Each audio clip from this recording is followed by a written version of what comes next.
61장 슬픈 마음 있는 사람 찬송하겠습니다. 슬픈 마음 있는 사람 예수 이름 믿으며 영원토록 변함없는 기쁜 마음 얻으리. 예수의 이름은 세상의 소망이요 예수의 이름은 천국의 기쁨이세. 거룩하신 주의 이름 너의 방패 삼으라. 환난 시험 당할 때에 주께 기도드려라. 예수의 이름은 세상의 소망이요 예수의 이름은 천국의 기쁨일세.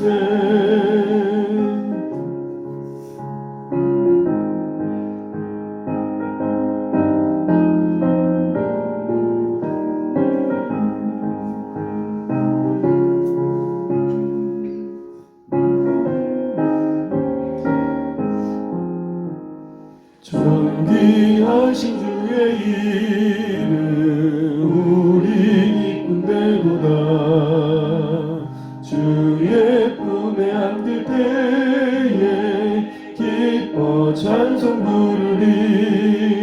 예수의 이름은 세상의 소망이요 예수의 천국의 기쁨일세. 우리 갈 길 다간 후에 보좌 앞에 나가 왕의 왕께 경배하며 면류관을 드리리. 예수의 이름은 세상의 소망이요 예수의 이름은 천국의 기쁨일세. 네, 함께 보신 말씀 시편 65편입니다.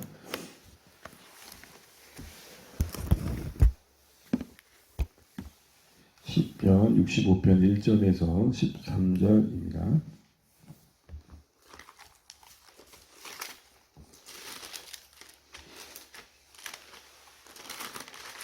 시편 65편 1절에서 13절 교독하겠습니다. 제가 먼저 1절 읽겠습니다. 하나님이여 찬송이 시온에서 주를 기다리오며 사람이 소원을 주께 이행하리이다. 기도를 들으시는 주여 모든 육체가 주께 나아오리이다. 제약이 나를 이겼사오니 우리의 허물을 주께서 사하시리이다.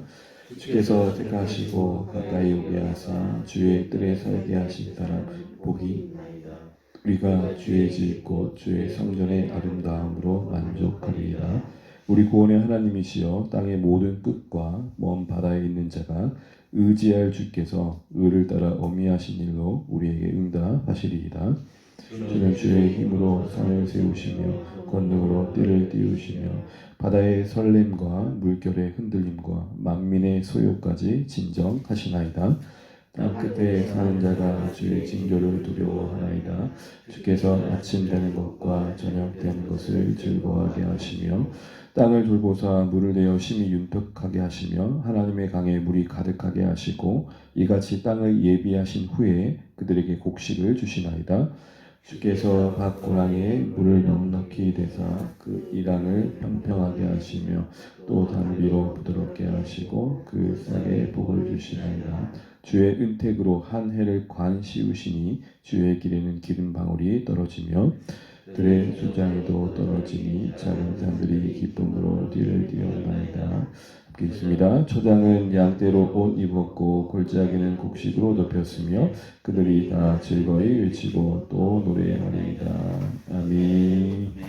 네, 추운 날씨에 함께 해주셔서 감사합니다. 우리 앞뒤 투표하시죠. 할복 많이 받으십시오. 힘내십시오. 감사합니다. 오늘 시편 65편은 또 다윗의 시라고 되어 있고요. 인도자를 따라 부른 노래가 되어 있습니다. 그 다윗의 그 고백이 공동체적인 고백으로 이제 함께 불러줬음을 말하는 건데요. 오늘도 변함없이 다윗은 하나님이여라고 시작하고 있습니다. 그런데 오늘 65편의 좀 독특함은 1절부터 5절, 1절부터 4절까지 전반부로 나눌 수 있고 5절부터 끝절까지 후반부로 나눌 수 있는데 이 전반부는 예루살렘 그 중심에 있는 성전에서 그 시온에서 하나님의 역사하심을 노래하고 있다면 5절 이하에서부터는 그 하나님의 통치가 해 뜨는 데부터 해 지는 때까지 모든 땅끝까지 다 있음을 언급합니다. 그러니까 예루살렘 중심성을 말하면서 더불어 그 하나님의 통치는 예루살렘에 매여 있지 않으시다. 이런 구조로 되어 있는 게 좀 독특합니다. 우리 1절 말씀 그럼 다시 한번 보겠습니다. 1절입니다. 시작. 하나님이여 찬송이 시온에서 주를 기다리오며 사람이 소원을 주께 이행하리이다. 아멘. 얼핏 보면 조금 애매해 보입니다. 번역이요. 하나님이여 찬송이 주님을 기다립니다. 시온에서. 이 말이 무슨 말일까요? 세 번역은 이렇게 번역을 했더라고요. 시온에서 주님을 찬양함이 마땅한 일이니 우리가 주님께 한 소원을 지키렵니다. 예루살렘 성전에 수많은 사람이 오고 가면서 하나님께 헌신을 고백했던 것을 지키러 예배하러 나오고 그리고 마음에 가득한 찬양을 드리러 나오겠죠. 그러니까 찬송이 주를 긴다는 것은 그만큼 하나님께 올려드릴 찬양들이 쌓여가는 곳 이런 의미가 아닐까 싶습니다. 세 번역 번역대로 주님을 높여드리는 것이 당연하게 여기며 오는 자들로 가득한 곳이죠. 그러면서 2절은 이렇게 얘기합니다. 그 찬양의 내용이 무엇이 있는지 보게 되면요. 2절을 보겠습니다. 기도를 들으시는 주여 모든 육체가 주께 나아오리다. 주님을 찬양함의 그 마땅한 그 고백 그리고 그래서 하나님의 은혜를 경험하고 소원하는 그들의 고백 속에 응답하신 하나님의 은혜가 있음을 보게 됩니다. 어떤 기도에 응답하신 것을 보게 됩니까? 3절입니다. 그 기도의 응답에 함의된 내용이 3절에 나와 있는데요. 함께 읽습니다. 3절입니다. 죄악이 나를 이겨싸우니 우리의 허물을 주께서 사하시리이다. 아멘. 많은 사람들이 성전에 와서 하나님 앞에 소원을 이행하고 그리고 그 하나님 마땅히 찬양하는 그 중심에 대부분의 많은 사람들의 고백 속에 기도를 들으시는 주님의 은혜가 있는데 그들이 경험한 하나님의 은혜는 제 용서받음의 은혜였다라는 것입니다. 많은 은혜들이 있었겠지만 지금 이 65편 안에서 성전에서 마땅히 올려드린 찬양의 그 중심에는 죄에서 넉넉히 건져주시는 하나님의 용서하심의 은혜가 그 찬양의 내용이 되고 있고 그 기도의 응답의 핵심임을 보여줍니다. 그런데 오늘 그걸 담고 있는 3절의 표현을 보시면 참 생각할 것들이 많아진 것 같은데요. 일단은 현실적으로 죄악이 나를 이겼다라고 말합니다. 이건 뭘 말할까요? 죄악이 우리의 삶을 지배하고 다스려 간다는 거죠. 죄의 영향력 아래 우리가 있다는 것이죠. 그래서 그 죄의 권세가 너무 커서 사람들이 때로는 그 앞에 너무 무력하게 범죄하고 무너질 때가 있다는 겁니다. 근데 초점은 죄가 강하다는 게 아닙니다. 그럼에도 불구하고 그 은혜는 더 크다. 이게 지금 초점입니다. 죄가 우리를 이길 때가 참 많습니다. 그러나 그 죄가 이긴 현장에 하나님의 은혜는 더 크다. 이걸 놓치지 않는 게 오늘 시인은 우리에게 중요하다라고 이야기하고 있는 것이죠. 죄가 우리 각자를 이길 수 있다. 우리를 이겨 우리를 삼킬 수도 있다. 그러나 하나님은 그 죄의 권세보다 더 강하셔서 능히 우리를 용서하는 분이시다라는 겁니다. 다시 한번 생각해 볼 필요가 있습니다. 여러분 우리가 죄에 넘어졌을 때 우리 자세는 어떠한가? 여러분 우리는 죄에 넘어지면 당연히 일어나는 어떤 수치심과 또 부끄러움 때문에 하나님 앞에서 우리를 숨기려고 그럽니다.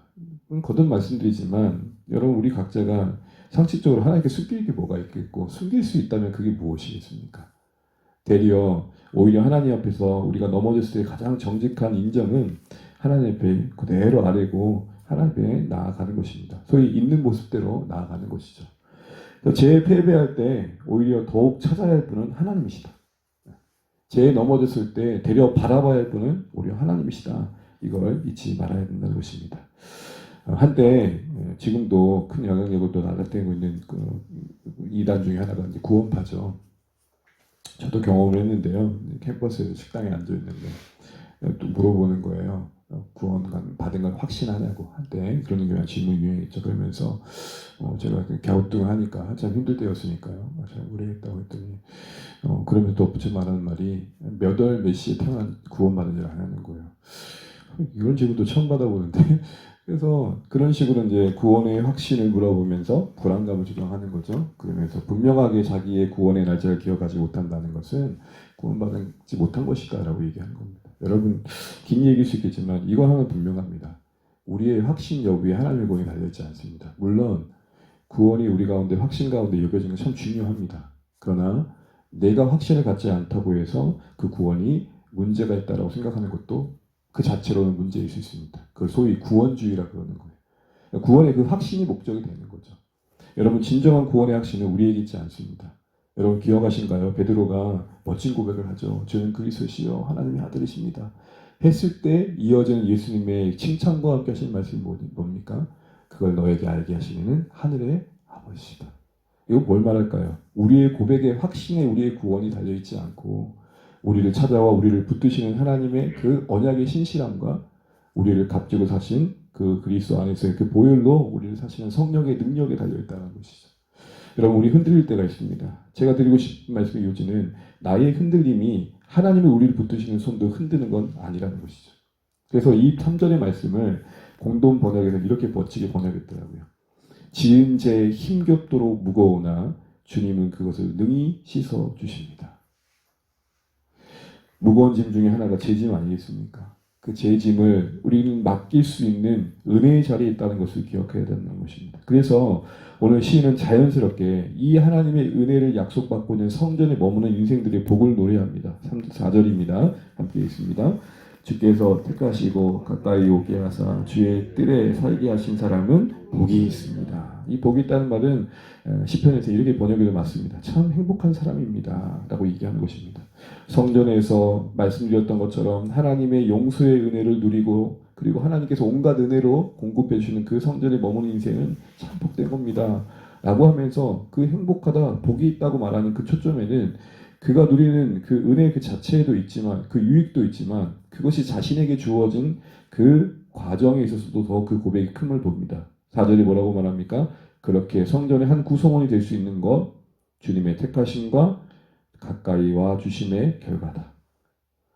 성전 구성원 중에 어느 한 사람도 자신의 그 용서받음의 은혜의 유익을 누리는 그 현장에 있으면서 내 실력으로 얻었다라고 생각하는 사람이 아무도 없다는 것입니다. 우리 주일의 말씀 기억해 보시죠. 여러분 선별과 선택은 엄연히 다른 것입니다. 우리의 구원이 그 우위의 결과가 아니라 진짜 하나님의 영원하신 사랑에 근거한 우리를 향한 하나님의 선택하심의 결과였다는 것. 이거 절대 놓치면 안 된다는 겁니다. 이 은혜가 클 때 그 은혜 안에 씻겨진 영혼의 눈들은 그 거하는 성전이 아름다워 보입니다.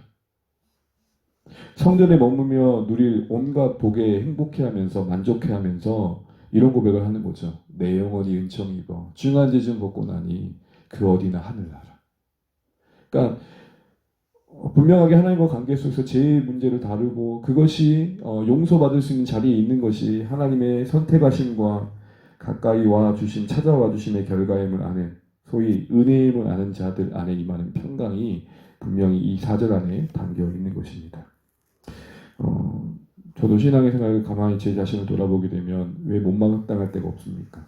불만족스러울 때가 왜 없고요. 늘 그렇듯 그 못마땅함의 중심에는 언제나 제가 잊고 있는 사실 하나가 있더라고요. 이전에 내가 누구였는지,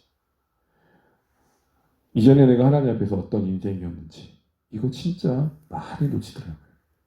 사랑하는 성도 여러분, 이 새벽에 기도하시는 중에 다시 한번 우리를 어디서부터 불러내셨고 또 그 부르신 하나님을 얼마나 크신 사랑과 신실함으로 우리를 붙들고 계시는지 이거를 주의 교회 안에서 또 이렇게 함께 나온 예배의 자리에서 확인받고 그것이 행복이 되어지시는 은혜가 있으시기를 주의 이름으로 축원합니다.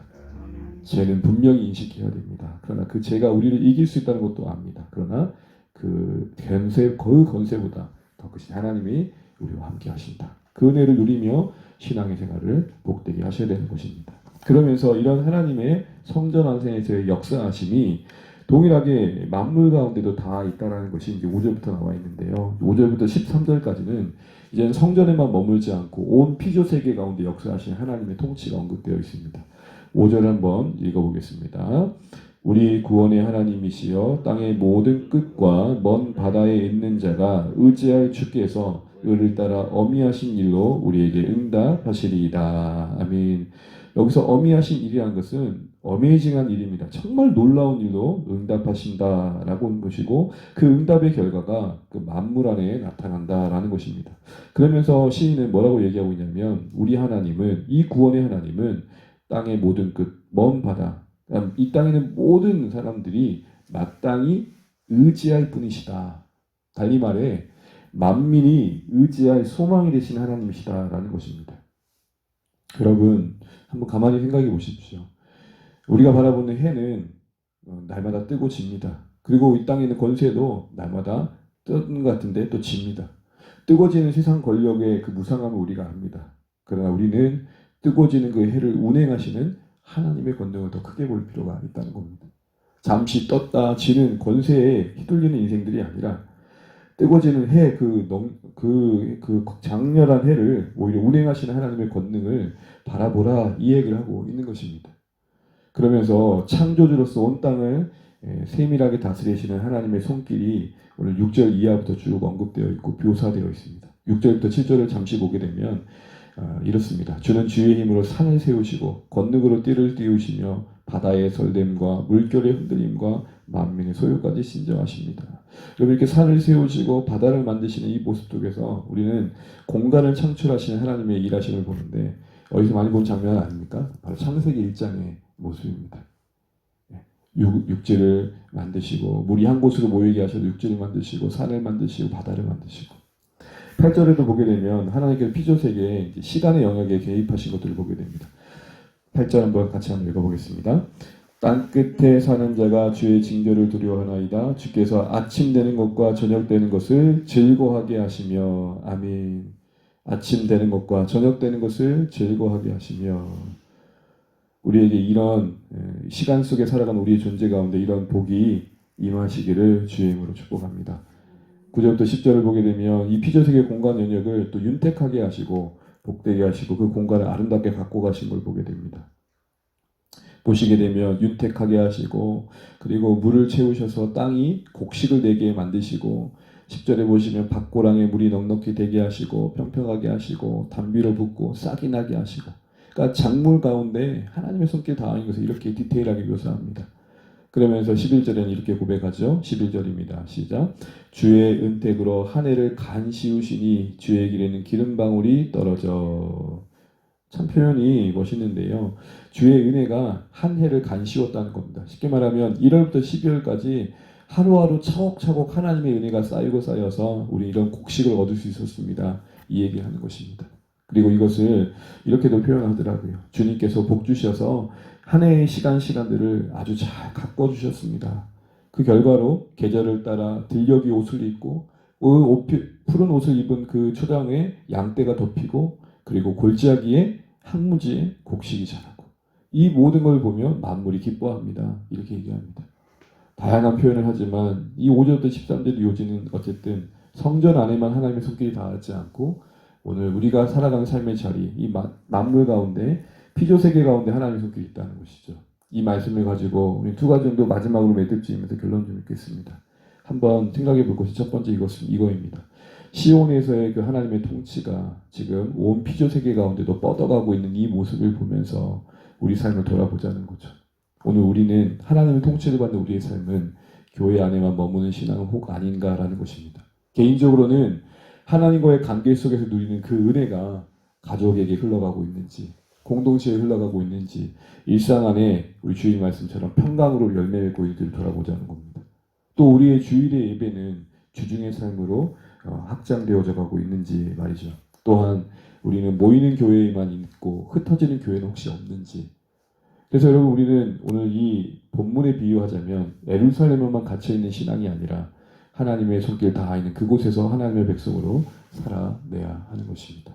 두 번째로 이 질문 한번 하고 마치면 좋겠습니다.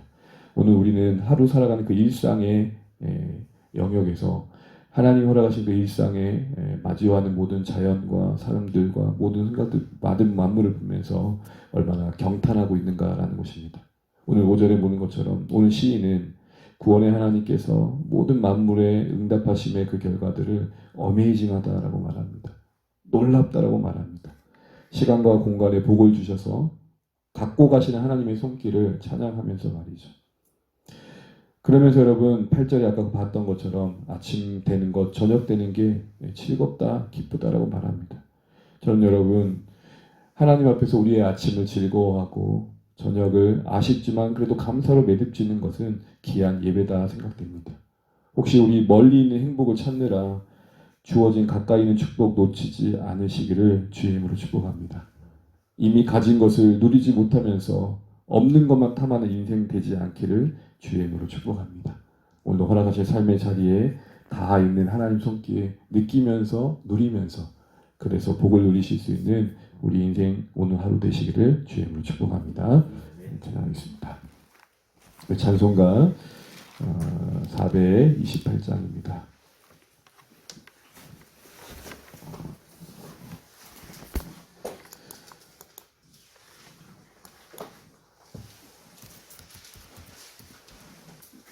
(428장) 내 영혼의 빛이시니 찬양드리겠습니다.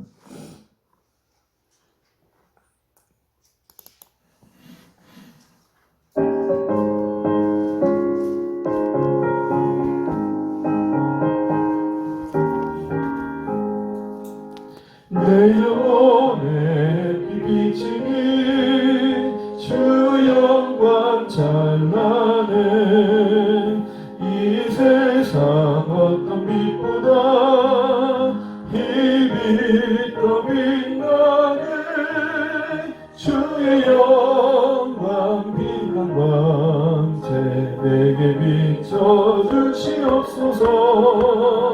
그 밝은 얼굴 배울 때 나의 영혼 기쁘다 내 영혼에 노래 있으니 주 찬양합니다 주 귀를 기울이시사 다 듣고 계시네 주의 영광 빛난 광채 내게 비춰 주시옵소서 그 밝은 얼굴 배울 때 나의 영혼 기쁘다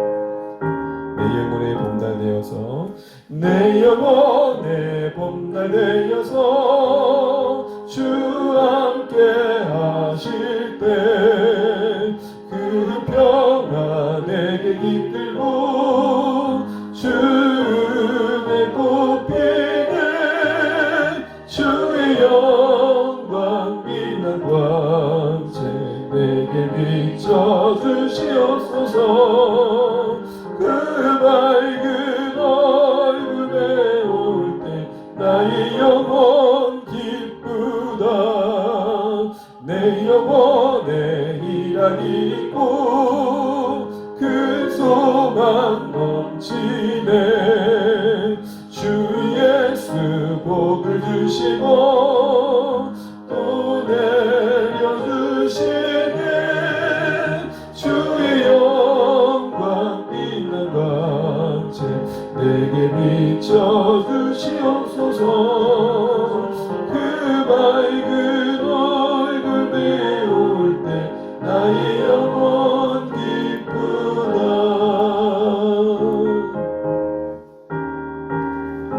아멘.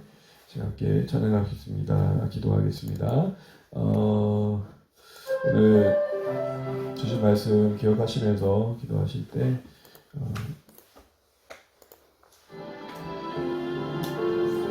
시인이 다윗이 예루살렘 성전에 역사하신 하나님과 함께 모든 피조세계 역사하는 하나님 일하심을 노래합니다. 그래서 우리 삶이 도전합니다. 우리는 하나님과의 관계가 주변을 얼마나 평강케 하고 있는지, 그 하나님의 통치가 확장되고 있는지를 묻고 있고, 또 우리가 허락하신 일상 속에 다 있는 하나님의 손길을 얼마나 누리며 사는지를 돌아봅니다. 오늘 한 날만큼은 햇빛을 보고 바람을 느끼며 공기 마시고 호흡하는 공기 속에서 일상의 정말 당연했던 것들 속에 다 있는 하나님의 손길을, 복주심의 손길을 느끼면서 오늘 하루 아침과 저녁이 즐거운 복된 하루 되셨으면 좋겠습니다. 저와 우리 모든 가족들도 피곤하고 고단한 그 하루의 일상에 그래도 감사할 것을 찾고 누리며 하나님께 영광 돌리 한날 될 수 있도록 기도해 주시고, 날씨가 많이 춥습니다. 건강 관리 잘 하시고 정말 강건하게 하루하루 보내실 수 있도록 기도해 주시고 감사하겠습니다. 목장을 위해서 기도해 주시고, 주일 예배를 기도해 주시고, 오늘부터 시작되는 청소년부 프로그램에서도 기도 부탁드리겠습니다. 또 방부제 사역을 위해서도 기도해 주시고요. 사랑하는 가족들의 구원과 회복을 위해서 기도해 주시면 감사하겠습니다. 이경수 원사님 다리 건강을 기도해 주시고, 또 우리 김민성 형제님, 또 아버지 어머니 위해서 기도해 주시고, 그리고 우리 연약한 우리 성도님들 또 가족들 아시는 분들 있다면 함께 기도해 주시면 또 이 시간 되었으면 좋겠습니다. 오늘 한 달도 또 주님 안에서 기도하고 또 주시는 은혜 안에서 승리하셨으면 좋겠습니다. 함께 기도하겠습니다. 하나님 아버지, 은혜를 감사합니다. 저희가 주신 가운데 우리 사랑하는 것들을 주님의 은혜를 주시고 주의 역사를 도와주시고 주님의 은혜를 베풀어주시옵시고 주님의 구할 수 있도록 역사를 주옵소서. 하나님의 말씀을 주시옵시고 주님의 은혜를 구할 수 있도록 주님의 주시옵시고 주님의 도우심 가운데 우리가 승리할 수 있도록 역사하여 주시옵소서. 하나님 은혜를 베풀어주시고